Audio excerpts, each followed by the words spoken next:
ઘરની સવારે કેટલી થઈ ગઈ.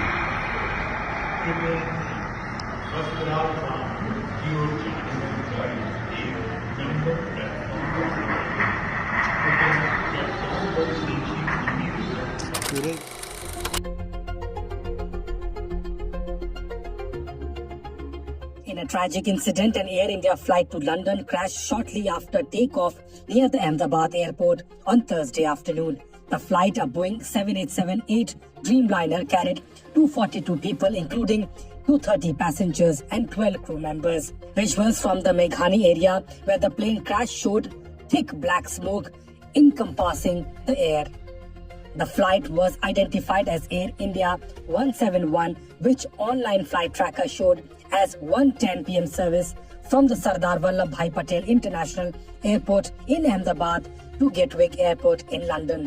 Just before the crash, Captain Subit Sabharwal made the mayday call. According to Aviation Tracker, the Boeing 787-8 passenger jet had the registration VTANB. The jet had flown earlier in the day from Delhi to Ahmedabad. According to sources, former Gujarat Chief Minister Vijay Rupani was also on the flight. The Directorate of Civil Aviation also put out a statement confirming the horrific crash.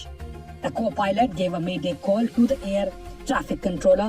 Thereafter, no response came from the aircraft. Apparently, plane crashes during takeoff can result from a combination of factors, with human error, mechanical failure, and weather conditions being the most common. Other contributing factors include runway incursions, bird strikes, and air traffic control errors. Emergency services rushed to the spot following the crash, including 7 fire engines. Multiple visuals accessed by India Today covered the magnitude of the horrific crash, with one particular video capturing the moment the aircraft crashed and turned into a ball of fire. From the visuals, it is believed that the plane crashed into buildings. As many as 3 NDRF teams comprising 90 personnel have been deployed to the crash site from Gandhinagar. 3 additional teams are being moved from Vadodara. With that, Air India's London-bound flight crashes near Ahmedabad airport with 242 on. Yeah.